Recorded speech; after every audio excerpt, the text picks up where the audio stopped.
Bom dia, meus irmãos, graça e paz da parte do Senhor e Salvador Jesus Cristo. Amém? O tema central que estamos trabalhando esse ano é que este é o ano das boas notícias, o ano das boas novas. E estas boas novas só têm esse tom, essa cor, porque são boas novas de Deus para nós. É a palavra de Deus, traga aos nossos corações. Eu quero pedir para você, por gentileza, aquele que pudesse colocar em pé, abrirmos as Sagradas Escrituras no livro do profeta menor, profeta Miqueias, no capítulo 7, onde iremos ler todo este capítulo, dos versos de 1 até o verso 20, Miqueias, capítulo 7,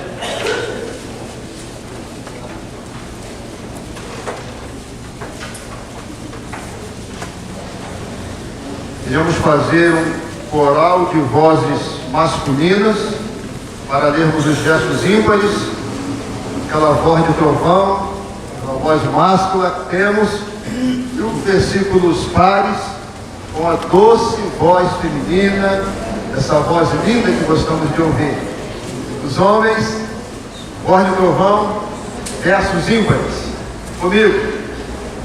Ai de mim, porque estou como quando são colhidas as frutas do verão, como os rabiscos da vindima, não há cacho de uvas para chupar, nem figos temporãos que a minha alma deseja. As irmãs, padeceu da terra o piedoso, e não há entre os homens um que seja reto. Todos desejam para derramar sangue, cada um caça seu irmão com rede. As suas mãos estão sobre o mal e o fazem diligentemente. O príncipe exige condenação, o juiz aceita suborno, o grande fala dos maus desejos de sua alma, e assim todos eles juntamente urdem a trama. O melhor deles é como um espinheiro, o mais reto é melhor que uma série de cílios. É chegar o dia anunciado por tuas sentinelas, o dia do teu castigo. Aí está a confusão deles. Não creias no amigo, nem confieis no companheiro. Guarda a porta de tua boca, aquela que reclina sobre o teu peito. Porque o filho despreza o pai, a filha se levanta contra a mãe, a nora contra a sogra. Os inimigos do homem são os da sua própria casa. Eu, porém, olharei para o Senhor, esperarei no Deus da minha salvação. O meu Deus me ouvirá. Oi, menina, não te alegres a meu respeito, ainda que eu tenha caído, levantar-me-ei, se morar nas trevas, o Senhor será a minha luz. Sofrerei a ira do Senhor, porque pequei contra ele, até que ele julgue a minha causa e execute o meu direito. Ele me tirará para a luz, e eu verei a sua justiça. A minha inimiga verá isso, e a ela cobrirá vergonha. A ela que me diz: onde está o Senhor teu Deus? Os meus olhos a contemplarão. Agora será pisada aos pés com a lama das ruas. No dia da reedificação dos teus muros, nesse dia serão os teus limites removidos para mais longe. Nesse dia virão a ti, desde a Síria até as cidades do Egito, e do Egito até o rio Eufrates, e do mar até o mar, e da montanha até a montanha. Todavia a terra será posta em desolação por causa dos seus moradores, por causa do fruto das suas obras. Apacenta o teu povo como o teu Jordão, o rebanho da tua herança, que mora sós no bosque, no meio da terra fértil.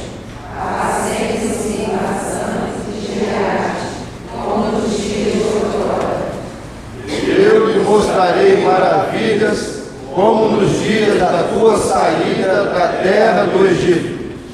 As nações verão isso e se envergonharão de todo o seu poder. Porão a mão sobre a boca e os seus ouvidos ficarão surdos. Lamberão o pó como serpentes, como répteis da terra, tremendo, sairão dos seus esconderijos e tremendo virão ao Senhor nosso Deus e terão medo de ti.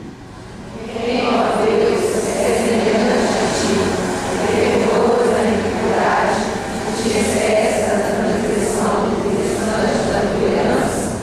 O Senhor não tem a sua vida para sempre, porque tem prazer na misericórdia. Tornará a ter compaixão de nós, pisará aos pés as nossas iniquidades e lançará todos os nossos pecados nas profundezas do mar. Mostrarás a Jacó a fidelidade e a Abraão a misericórdia, as quais juraste aos nossos pais, desde os dias antigos. Amém. Vamos orar, meus irmãos. Senhor nosso Deus, através dos méritos de Jesus, é que nós agora entramos na Tua presença através da oração e queremos, ó Deus, clamar como igreja do Senhor pelas famílias, pessoas vitimadas, pelas chuvas fortes, pelas enchentes, pelos desabamentos. Colocamos, ó Deus, as cidades, colocamos as vidas, as famílias, debaixo do Teu cuidado, da Tua graça. Que o Senhor se mova, que o Senhor mova os corações, que o Senhor realmente traga a providência divina sobre esses cuidados que para nós são tão caros. Rogamos, ó Deus, que a Tua misericórdia alcance esses lugares, essas famílias, essas pessoas que precisam tanto agora do socorro divino. Colocamos, ó Pai, nas Tuas mãos a vida do seu Tarcísio, pai do reverendo Rafael. Rogamos que também a Tua mão poderosa esteja sobre ele, no seu leito agora, onde ele estiver, que a maravilhosa graça do Senhor o envolva, essa graça milagrosa, essa graça que manifesta o poder e a vontade de Deus. Ó Pai, rogamos que o Senhor seja também com ele, seja conosco, com a família, que o Senhor venha, ó Deus, aquecer o nosso coração com a fé no Deus do impossível, no Deus que pode todas as coisas e no Deus que leva a cabo a sua vontade. Pai querido, entregamos os enfermos da igreja, que o Senhor possa abençoar os enfermos da Tua casa, trazendo, Senhor, o bálsamo de Gileade sobre cada um deles, para curar, para tirar a dor e para manifestar ali a graça e o amor do Senhor. Pai, nós estamos diante de Ti, e agora, como fizeste com o Teu servo no passado, que o Senhor realmente toque meus lábios com brasa viva do altar, porque a igreja, o Teu povo, precisa ouvir a Tua voz. Deus bendito, que nesse momento, como os seres angelicais diziam, Santo, Santo, Santo é o Senhor, toda a terra está cheia da Tua glória. Nós cremos que tudo que vai acontecer daqui para frente será, como sempre foi, para a glória exclusiva do Teu nome. Abençoa a Tua igreja, Senhor. Fala conosco. Oramos agradecidos ao Senhor, em nome de Jesus. Amém. Amém. Podem sentar, irmãos. Irmãos, Miqueias foi profeta em Israel aproximadamente no ano 740 a.C., período esse em que se erguia como a grande e poderosa nação o povo assírio. Vindo pelo norte, eles penetravam o território das 12 tribos de Israel e traziam grande influência sobre o povo de Deus. Influência através da sua cultura, através da vida social, através da política e até mesmo na vida religiosa. O povo de Israel estava totalmente sendo transformado por uma nova cultura pagã que ali estava se instalando. As mudanças no povo hebreu, oriundos dessa influência síria, foram tão gravemente desastrosas que Deus enviou o seu profeta, não para falar ao povo em tom de que Deus estava feliz com a conduta do povo, mas para falar àquele povo com um tom de juízo, visto que, em todas as áreas da vida do povo de Deus, eles haviam abandonado a lei do Senhor, abandonado as prescrições das Sagradas Escrituras. Fazendo isso, o povo de Israel estava virando as costas para o Senhor. Totalmente estavam se desviando da palavra de Deus e se afastando do Senhor. Assim é o pano de fundo, é assim que nós percebemos o momento em que Miqueias vem trazer a palavra para o povo de Deus. E podemos realmente constatar isso, olhando para as Escrituras. Miqueias, capítulo 7, veja comigo o verso 1, o que diz Miqueias acerca do que está acontecendo com o povo de Israel. Ele diz: ai de mim, porque estou como quando são colhidas as frutas do verão, como os rabiscos da vindima. Não há cacho de uvas para chupar, nem figos temporãos que a minha alma deseja. Miqueias começa a profecia aqui, nesse capítulo 7, invocando um ai de mim, como expressão de carência, de necessidade. Miqueias usa a figura de um pomar, após a colheita dos frutos de verão. Não há frutos na figueira, não há figos, não há também frutos no pomar, na videira, não há cachos de uva. E nós sabemos que esses frutos são tão importantes para a história hebraica. Não há nenhum fruto e nem há outro fruto. E aí ele faz um link, ele usa essa metáfora para explicar o que está acontecendo no verso 2. Leia comigo o verso, por favor. Pereceu da terra o piedoso, e não há entre os homens um que seja reto. Todos espreitam para derramarem sangue, cada um caça seu irmão com rede. Ou seja, a metáfora do versículo 1 é explicada no versículo 2. Na verdade, o que Miqueias está dizendo é que em Israel não há homens, não há mulheres piedosas, não existem pessoas retas, não existem pessoas justas, assim como o fruto da vide, o fruto da figueira são especiais, importantes para Deus também é importante encontrar em Israel homens e mulheres justos, retos e piedosos, mas Deus não os encontra. Deus está à procura desse tipo de gente, com esse caráter, com essa conduta, mas a influência que há sobre Israel é tão grande que esse tipo de pessoa não existe mais. O que se encontra então em Israel? Que tipo de pessoa está vivendo lá na época de Miqueias? Versículo 3, acompanhe comigo. As suas mãos estão sobre o mal e o fazem diligentemente. O príncipe exige condenação. O juiz aceita suborno. O grande fala dos maus desejos de sua alma. E assim, todos eles juntamente urdem a trama. Miqueias coloca 3 tipos de pessoas que estão agora sendo exemplo para o povo de Israel, contaminando mais ainda a conduta do povo. Ele coloca em primeiro lugar o príncipe, o poder executivo da nação, aquele que exerce o governo, que deveria ser exemplo de retidão, de compaixão ao povo. O príncipe pede condenação dos inocentes. Assim, esse príncipe, o poder executivo, está influenciando a nação daquela época. O juiz, o que faz o poder judiciário, aquele que deveria fazer justiça, ele então olha e diz que deveriam ser estes padrão de imparcialidade. Mas o juiz, poder executivo, recebe suborno. Impede a ação da justiça para favorecer aquele que o contrata, aquele que lhe paga mais. O poder judiciário está todo contaminado na época de Miqueias.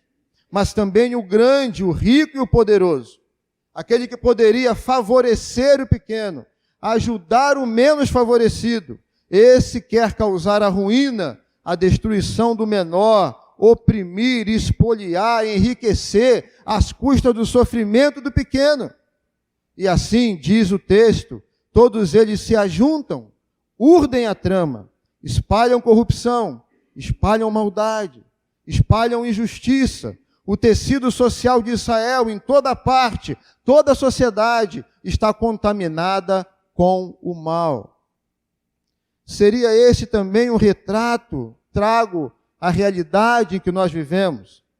A sociedade hebraica da época revela uma verdade inconteste, uma verdade que não pode ser contestada.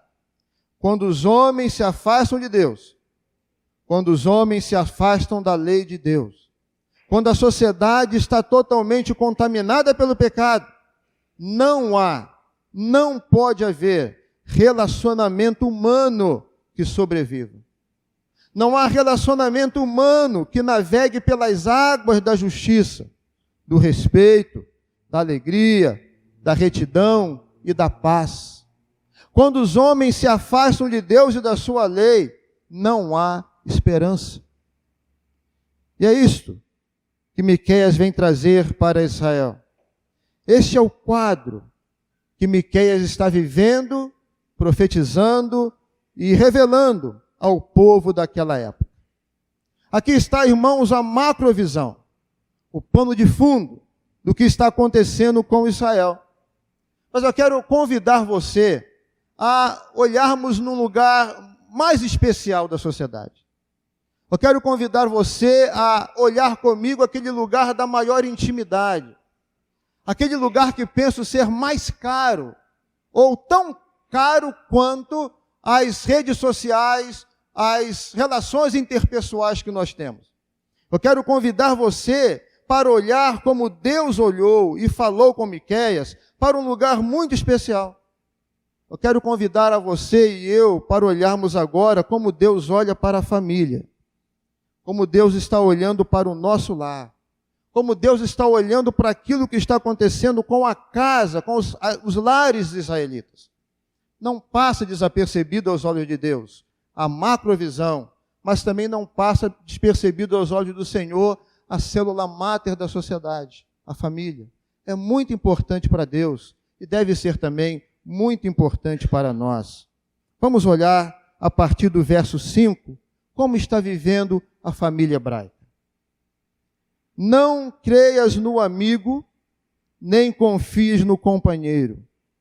Guarda a porta de tua boca, aquela que reclina sobre o peito. Deus está olhando para os lares hebraicos e Deus está dizendo através do profeta Miqueias: o marido não pode confiar na esposa. O marido não pode ter a sua esposa como sua confidente. Guarda a tua boca de falar com aquela que reclina sobre o teu peito. Porque o marido não pode mais ter essa relação de confiança com a esposa e vice-versa. O texto não nos deixa claro o porquê. Mas podemos pensar em algumas considerações. Será que essa confiança entre marido e mulher foi quebrada porque entre eles não há possibilidade de guardar segredo? Será que essa confiança foi quebrada entre o marido e mulher porque quando um confessa algo ao outro e usa o outro como confidente, aquele apanha aquela confissão como munição para o futuro? E no futuro, quando acontece uma desavença, um vai usar aquela confissão contra o outro? Olha, eu tenho você na minha mão. Lembra daquilo que você falou? Será que esta confiança é quebrada porque ao invés de encontrar na esposa e no esposo alguém que ajuda a carregar a carga, o peso, as lutas do dia a dia, ele ou ela encontra no outro um crítico voraz, um juiz implacável, que sempre levanta o dedo em riste para acusar e não para ajudar? Será que a confiança foi quebrada, meus irmãos? Porque no passado, esse marido ou essa mulher usou suas palavras e não houve verdadeiramente uma confissão de arrependimento, de mudança e pedido de perdão, e foi toda uma conversa falsa para poder ganhar e engambelar o outro, quando esse confessou o pecado e se arrependeu e deveria ter feito isso com retidão de coração, isso foi uma mentira? E agora não é mais capaz de haver entre eles confiança? Seja qual for o motivo, porque a confiança foi quebrada na relação familiar, o que Deus usa Miqueias para dizer é que Deus está desapontado, porque entre as famílias e entre os casais, principalmente, deve haver confiança. Deve haver o restabelecimento da confiança. Para que a família vá bem, para que o casal vá bem, é necessário a confiança um no outro. Ouvi o testemunho de um casal de namorados, que quando o rapaz saía sem a namorada, essa apanhava o seu celular e ligava para ele. Onde você está? Estou em tal lugar com tais pessoas. Tire uma foto agora e manda para mim. E o rapaz começou a pensar, não vai dar certo esse relacionamento. E dali para frente ele já começou a pensar em desfazer aquela relação, onde não podia haver confiança. Nos primeiros momentos da relação de um namoro, ele começou a pensar, o que será da minha vida depois de um casamento? Mas o texto continua mostrando para nós que existe um segundo fator importante que Deus está olhando no seio da família. Verso 6, vamos lá? Porque o filho despreza o pai. A família é um lugar onde essa palavra deve ser, de uma forma muito firme, impedida de acontecer. O desprezo não pode acontecer no meio da família. Filhos não podem desprezar os seus pais. E vice-versa.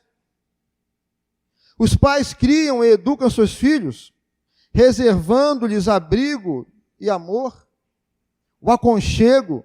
Eles doam os seus corações para serem moradas eternas dos seus filhos. Também lhes dedicam um amor imensurável, pelos quais os filhos demoram a considerar e a entender. Mesmo assim, os verdadeiros pais nunca abandonam seus filhos, mesmo que estes os desprezem. Os pais, meus irmãos, sempre estão disponíveis para aceitar seus filhos, por mais que as feridas estejam ainda sangrando nos corações, causando dores, desamor, incompreensões, desrespeito. É comum ver pais solitários, reservados nos seus cantinhos, tristes. E essa tristeza e essa amargura tem tudo a ver com o desprezo que sofrem dos seus filhos. Pai e mãe querem o filho sempre. Sempre apresentam seus filhos como meninos, como crianças. Tratam-lhes com melhor e o maior amor, desde os tempos da infância. Mas os filhos, aqui, nesse momento em que Miqueias está trazendo a mensagem, tratam os pais sem nenhuma consideração. E Deus usa Miqueias para dizer aos filhos que estão lá em Israel, não estou satisfeito. Essa não é a conduta que eu espero de vocês. E podemos ver isso no Novo Testamento, quando Paulo escreve aos Efésios, no capítulo 6, ele diz, filhos, obedecei a vossos pais no Senhor. Isso é justo. Honra teu pai e tua mãe, é o primeiro mandamento com promessa. Deus usa Miqueias para dizer aos filhos, não é boa a conduta de vocês. Eu estou olhando os lares, não estou satisfeito com a forma como vocês, filhos, estão se conduzindo. Mas existe um terceiro componente que está dentro das famílias em Israel. Versículo 6 ainda. Vamos olhá-lo novamente. Porque o filho despreza o pai, a filha se levanta contra a mãe, a nora contra a sogra. Os inimigos do homem são os da sua própria casa. Se o primeiro componente que precisa ser restaurado é a confiança, e o segundo é prezar, honrar, ter no coração um bom sentimento para os pais. O terceiro componente que Deus está olhando, que está acontecendo com as famílias de Israel, é a inimizade. Dentro do lar surgem os primeiros inimigos e mais fortes inimigos. O texto diz que a filha se levanta como uma inimiga ferrenha da sua mãe. Filhos que se tornam inimigos dos seus pais. Irmãos, o lugar da mãe na casa e na sociedade é um lugar privilegiado, um lugar nobre, mas é um lugar muito difícil. Porque a única coisa que a mãe não espera do filho é ser odiado por esse.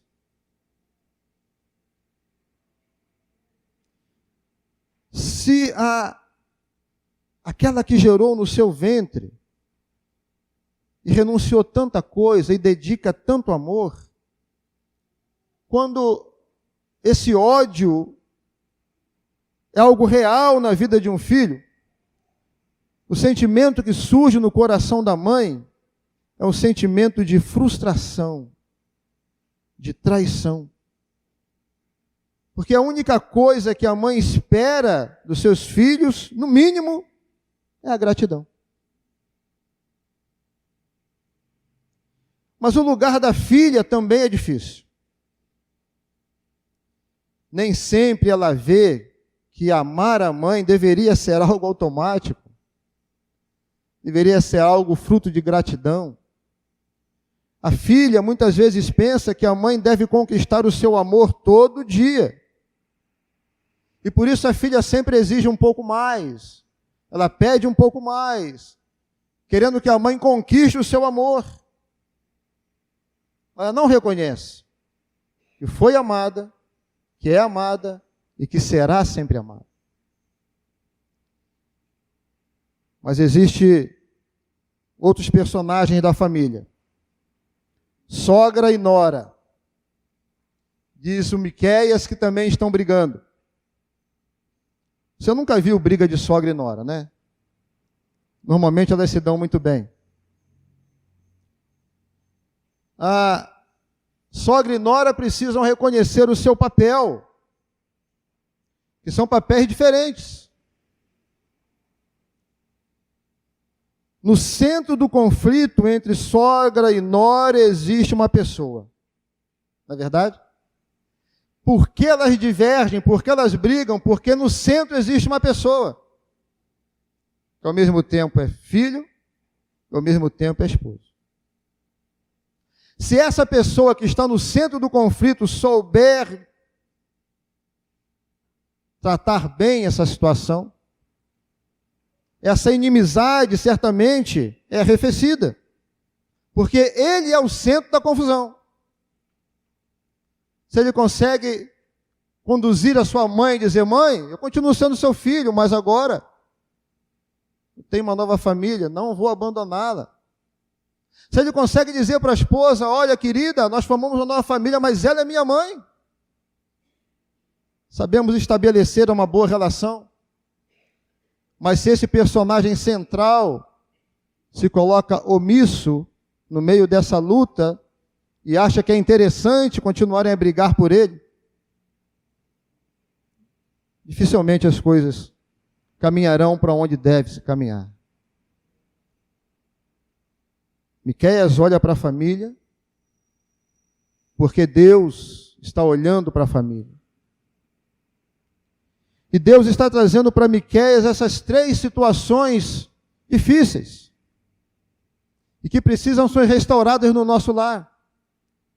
confiança, não despreze o outro, nem se torne inimigo do outro. E quando Miqueias olha para tudo isso, para a sociedade perdida, contaminada pelo pecado, para a família também imersa no pecado, Miqueias aponta para uma solução. Ele se dirige para um lugar onde ele tem convicção que as coisas podem tornar-se melhor. Que lugar é esse? Versículo 7. Olhe comigo, por favor. Eu, porém, olharei para o Senhor. Esperarei no Deus da minha salvação. O meu Deus me ouvirá. Para Miqueias não há segurança, não há consolo, não há esperança na sociedade. Ele olha para a família e o seu olhar é um olhar de desesperança. Mas quando ele tira o seu olhar desse lugar apenas no horizonte dos seus olhos e consegue perpendicularizar o seu coração, o seu olhar e a sua fé, ele olha para Deus.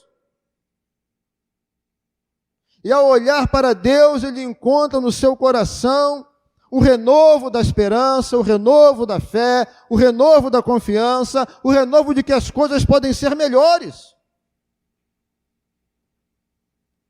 Portanto, meus irmãos, como os tempos são tão calamitosos em todos os tipos de homens perversos que estão diante de nós, existe um conforto, um alívio para aqueles que olham para o Senhor.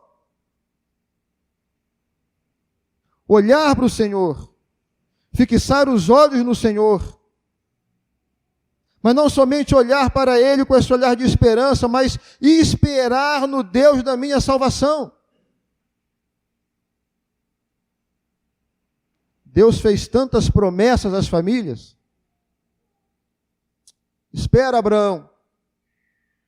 Não se apresse. Vou abençoar você. Espera. Confia. Olhar para o Senhor, esperar no Senhor, porque Deus irá me ouvir. Ele precisa que os nossos olhos se dirigem a Ele. Ele precisa que o nosso coração se aqueça para uma caminhada de esperança, mas Ele também requer que os nossos lábios se abram para levantarmos um clamor, a orar, a conversar com Ele a respeito da sociedade que vivemos e a respeito das nossas famílias.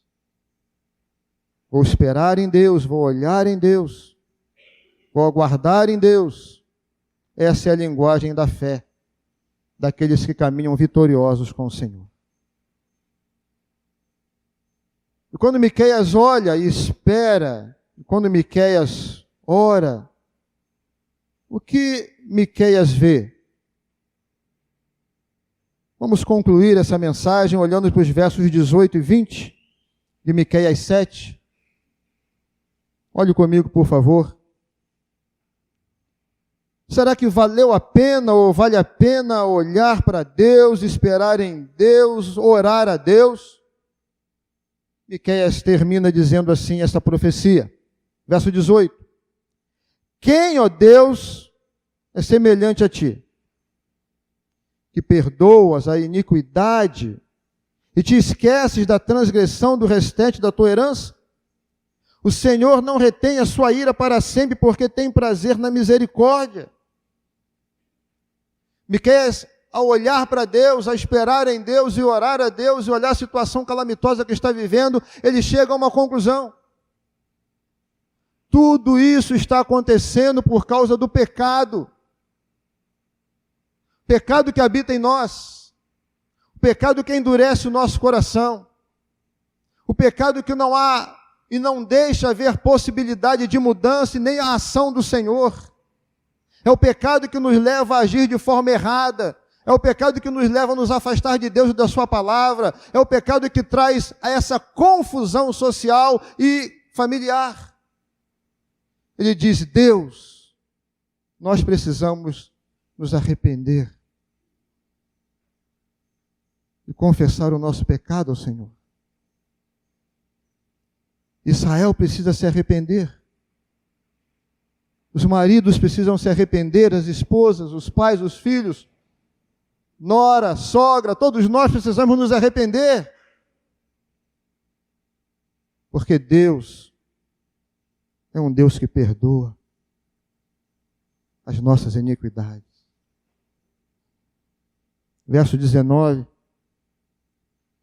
Tornará a ter compaixão de nós, pisará os pés as nossas iniquidades, lançará todos os nossos pecados da profundeza do mar. Tornará a ter compaixão de nós. Deus se compadece da nossa dor, do nosso fracasso. Ele não nos oprime como a liderança social que Miqueias estava vendo. Ele não é como o príncipe, ele não é como o juiz, ele não é como os poderosos. Deus é um Deus de compaixão, Ele não nos esmaga quando nós estamos fracos ou nos nossos erros.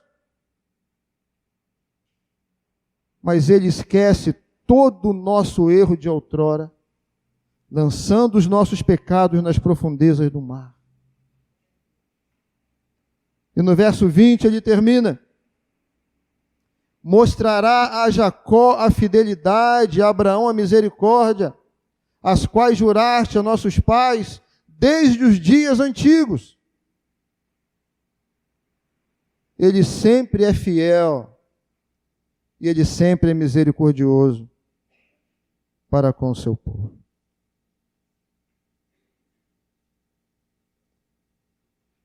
Quando Jesus entrava naquela pequena cidade, um homem correu, desesperado, subiu na árvore e Jesus disse: desce daí, eu vou entrar na sua casa. Eu vi o seu desespero. Quando o carcereiro, desesperado, queria tirar a sua própria vida, Paulo diz: crê no Senhor Jesus. Será salvo tu e a tua casa. Nós temos provado do amor de Deus e da graça de Deus na nossa casa.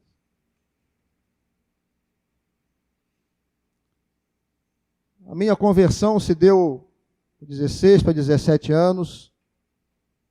Eu contei isso aqui, numa praça. Jovens presbiterianos estavam fazendo ali um culto ao ar livre, eu ouvi a mensagem de Deus, a conversão. Voltei para casa e percebi o que não percebia. Ao entrar na porta da nossa casa, minha avó tinha um quadro no fundo do corredor, São Judas Tadeu. Um quadro quase da minha altura. Para mim não havia significado, passou a ter. E o jovem sábio pegou o quadro da vovó e escondeu debaixo da cama. Ela não vai mais fazer isso aqui. E é claro, um quadrinho daquele tamanho, ela percebeu que sumiu, né? Meu neto, onde é que está esse quadro? Vó, mas eu quero o meu quadro, eu quero o meu São Judas. São da minha devoção. Peguei o quadro, botei no lugar. Fui para a igreja, o que eu faço, gente? Me ajuda. O pessoal, olha, você precisa dar testemunho, você precisa orar constantemente por ela, pela sua família. Quando você ligar o rádio, liga num louvor. Quando você sair de casa, coloca um folheto em cima da mesa, evangelístico, como se você esqueceu. Ela vai limpar a casa, vai ver, vai ler. Comece a investir nela. E espera. Obedece. O tempo passou. Meu irmão se converte. Minha avó vai fazer as suas higienes pessoais e percebe que dela sai um odor horrível. Vai ao médico, o médico constata: Dona Maria, a senhora está com câncer no útero, último grau, precisa fazer a cirurgia ontem. Corra, apressa-te. Ela vai para a igreja e pede oração. Vou pedir para a igreja do meu neto orar por mim. A igreja começa a orar. E ela volta com os exames agora pré-operatórios. O médico apanha os exames e diz: Dona Maria, o que a senhora fez? Não sei, doutor, não estou entendendo. Só fiz os exames, só mandou. O que foi que a senhora fez? Eu quero saber. Eu não sei, doutor. Dona Maria, seus exames mostram que a senhora não tem mais nada. O que a senhora fez? Já sei. Foi a igreja do meu neto que orou por mim. Agora eu vou servir a Jesus. Agora eu vou andar com Jesus. Há aproximadamente 3 anos atrás, fiz o sepultamento da minha avó. Morreu farta de dias. Não morreu daquele câncer. E morreu dizendo que servia a Jesus. Deus é o Deus da família. Deus é o Deus da misericórdia. Vamos hoje, irmãos, colocar o nosso coração em Deus. Vamos colocar a nossa família no altar do Senhor. Vamos colocar a nossa vida no altar do Senhor. Vamos colocar essa sociedade nas mãos de Deus. Vamos olhar para Ele, vamos esperar nele e vamos falar com Ele. Amém? Curve a sua fronte, feche seus olhos. Fale com o Senhor. Se você está com o seu familiar aí do lado, abrace ele. Ore por você, ore pela sua família, ore pela família da igreja. Após esse momento de oração, eu quero pedir ao reverendo Jefferson que ore pelas famílias.